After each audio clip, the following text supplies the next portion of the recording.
Good morning, everyone. This is Susan Cousineau. This is the office hour for Oregon State University PDC Pro Fall 2023.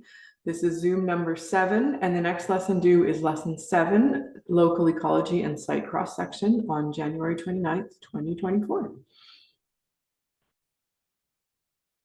I don't have anyone yet, so I'm going to go through a few details of this upcoming assignment.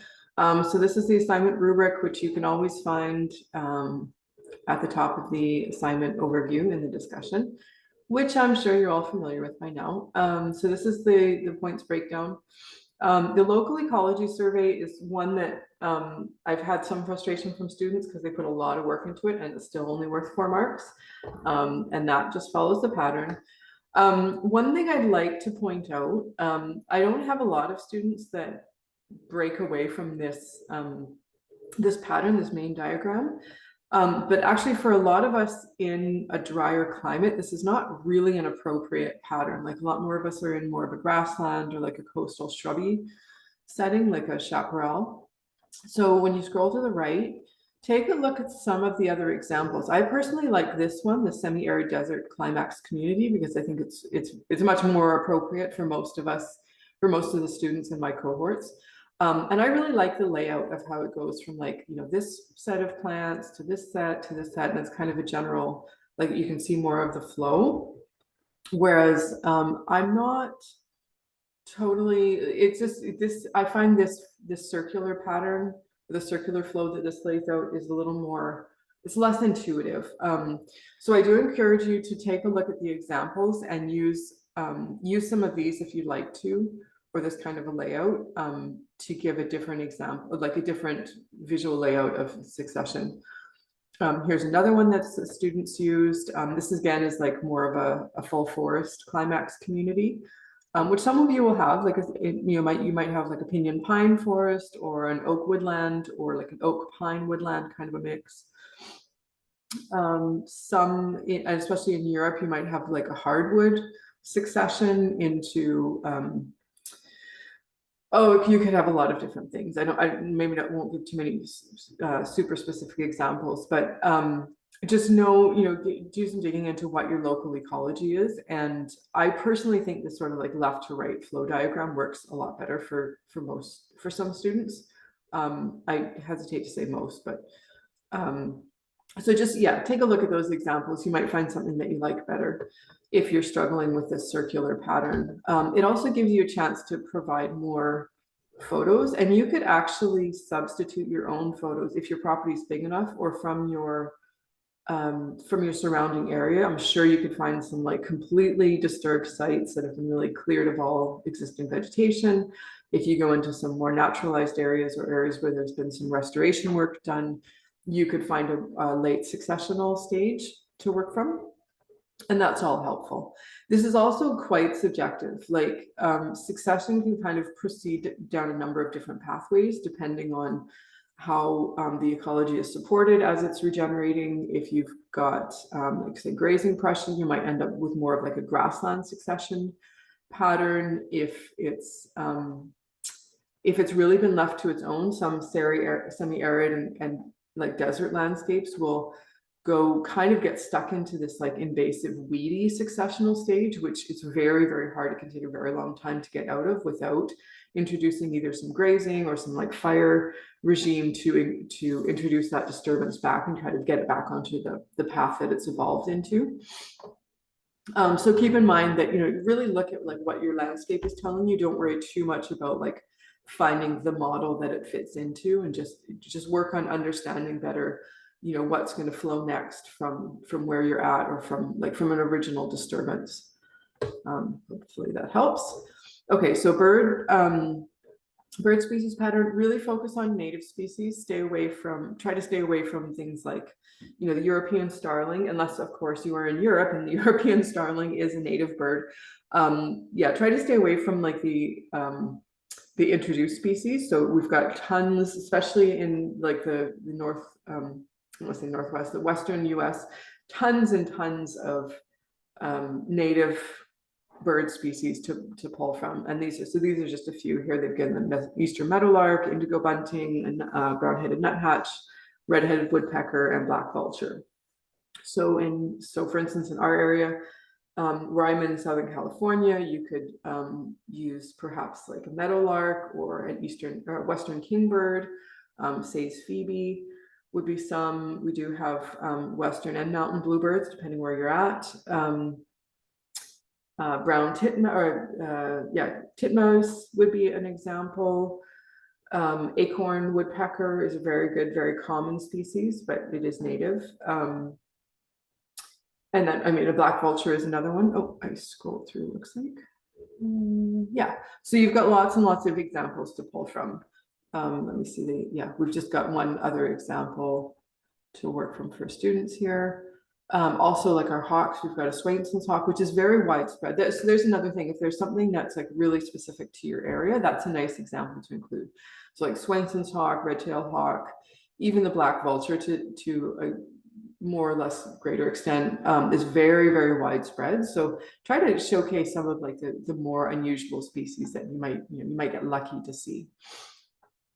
Okay, so all right, this one is this is very, very like, choose your players and run with it. So for the producer, you want to pick some kind of a plant that something eats or grazes on. So here they've got a bumblebee or a honeybee that's feeding on the nectar from a flower. Now, Apis mellifera, that the agricultural honeybee, is in most cases not a native. It's native to Europe. So in most cases, almost all cases, it's not going to be a native species. So if you want to use a bee for an example, choose one of our native bumblebee species. We've got lots. We've got solitary bees, some ground nesting, social bees. And then, of course, there's just always lots of other insects to choose from if you want to use that as your primary consumer. You could also use, say, a small rodent that is either a seed predator, so it preys on those seeds, or eats the actual plant. And then next up, something, of course, the secondary consumer is something that eats the primary consumer. So you could have, you could even have like a small hawk or a falcon in here that eats that small rodent.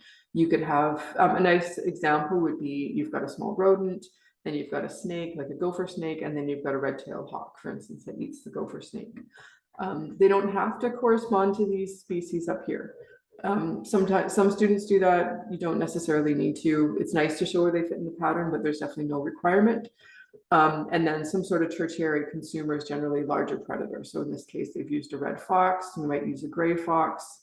A lot of places won't have wolves, but if you've got gray wolves in your area, there's an example. Bears can be a tertiary consumer.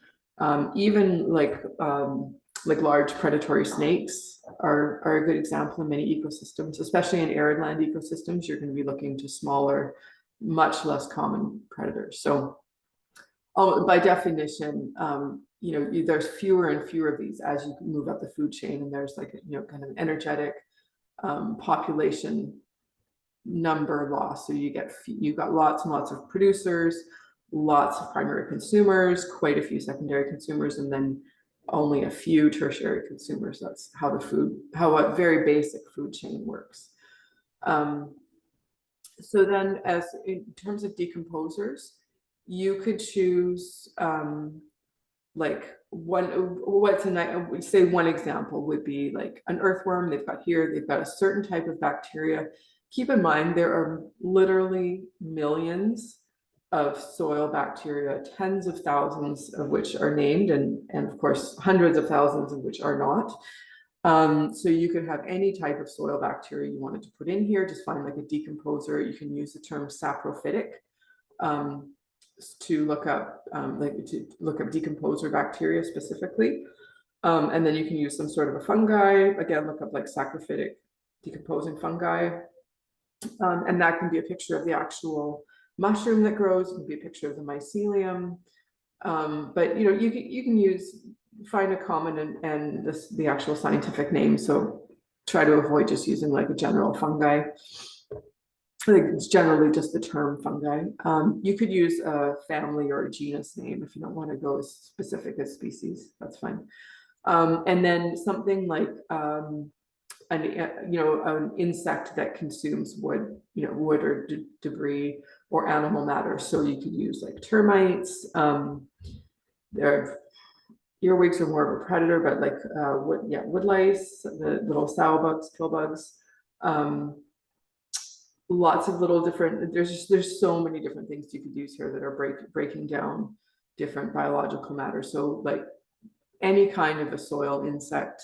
So just look up insects that are breaking down leaf litter or decomposing insects. So you might look up like dung beetles, find a dung beetle species if dung beetles are present in your region. It's really funny. My mind, there's so many options. My mind is kind of pulling a blank, but a lot of beetles will be decomposing insects. Stink bugs, for instance, are very popular, common on carrion. You can even use like fly larvae as an example, so maggots. Yeah, so there's just pull some examples, but don't spend huge amounts of time trying to get like the right example, because again, this whole section is worth 4 points. So you can spend a lot of time getting really into the nitty-gritty on this, and it's, you know, kind of get it done and move forward. So here's some examples. So your centipedes, termites, a field ant, and the June bug larvae. They've gone with a sweat bee, snapdragon, Say's phoebe, and a sharp-shinned hawk. So this is a great example, especially for semi-arid biodiversity. Here's another way that a different student has laid this out. This is quite nice, very aesthetic. Again, there's a plant, there's a small rodent, a chipmunk, eastern milk snake, and then a coyote that eats a snake. So great example there. Okay, and then another SWOT analysis. So you might consider what your local, strengths and opportunities being local biodiversity. A weakness might be if you're in an urban area, propensity of your neighbors to use rodenticides and other poisons. Other weaknesses I can think of might be if you have a lot of predator pressure where you are, so you've got like urban coyotes or raccoons or non-native species, or if you come across an instance where a non-native species is actually taking over or out-competing local biodiversity, that would be a good example. Similarly, something like that could be used as a threat. If you find any like severely endangered species, those could also fall under threats. So, okay. So your site cross section. Okay, so this is I don't want to say this is one that students sometimes get kind of hung up on. Just really take your time, go through the requirements, and this is a good chance to take a look at the rubric. I'm gonna flip back over here. Oh, and that's a real bummer. I didn't change my share. Okay. Okay, well, now that we're looking at the rubric again. Okay, that's unfortunate. So just keep an eye on like the section view that you're going to want to show the line section of your elevations, what your elevation is looking like. So side view of the site, that's explanatory. Buildings, trees, and other relevant features included. So you can use like a really basic, image of, this is the satellite view. You can use a really basic image of a tree to illustrate different heights. Doesn't have to be anything fancy, but just label, this is 57 feet, 55 feet, 40 feet. If you want to use, I wish I could. Let me see. I'll stop this share and then go to new share. That's very unfortunate. Okay. So I think it's probably more useful to look at, to be looking at the presentation rather than at the rubric. So, okay, so here's your basic tree diagrams if you want to use those. If you want to use a device called a clinometer, so that's going to be, if you want to, grab these to have in your toolkit, they don't need to be that much. You can get one for, $40. That's interesting. I'm sorry. When I was working as an ecologist, they did not cost this much. But you should be able to pick up something, that's going to work for your purposes for under $50. If that's something that you want to keep in your toolkit. There's one for $60. I'm not sure if I trust that too much, but I would pick up one for like $40, $50.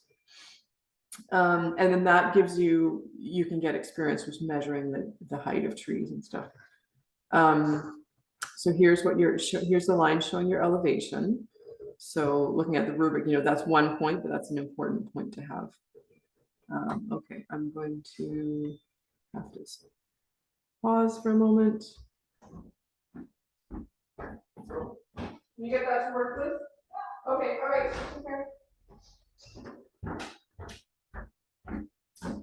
Okay, life as carrier, opening the door. Okay, so let's take a look at these examples of the site cross sections. There's kind of a funny one where they just had a balcony to work with. I don't think any of you in this cohort are in that restricted of a context, so we'll just focus on the land one. If you've got a house on your site, include that in your site cross section. So then you're going to label your roof height. It's nice to see your gutter height. So any of those relevant features for your design. So think of like your rainwater tanks, any type of like climbing vines, stuff like that. You're going to want to plan for. You're going to want to include those heights in your diagram. So just take a look at all the pieces we've got here. So there's a late stage, climax, community, disturbed early stage, liminal, mature trees. So you're going to want to, you need to include the succession stage across your site. If it's all one succession, then so be it. Usually you'll have at least one or two, and then whichever microclimate that falls into. It's nice to have a ladder of designated height. So like here they've got 0, 20, 40, 60, and then 70 is like the max height. And then of course your information bar with an accurate scale. Get some nice pictures in there, show where they go, get your legend. And that should be it. That's covered it. Okay, so your satellite view plan, you've set this up before. So what you're going to do here is you want to show what your side view, so where that land is. So A to B, and then on this one, see they're showing A to B. So you want to show where that line is going, is coming from. Okay, and then this is the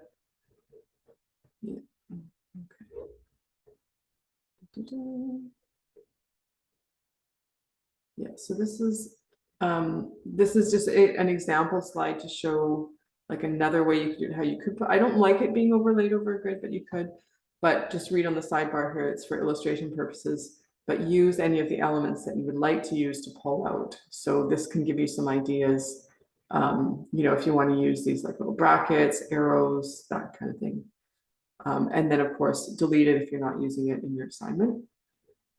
Here are some example grid layouts. If you want to use those, remember to delete that before you submit if you're using it. And that's it. And then you're done with that that's this next lesson. So now that I'm back in the presentation, I'll go through that little bit that I was talking again, unfortunately. So this is the ecological succession slide. Scroll to the right to find the examples. I like this one better for semi-arid climax community.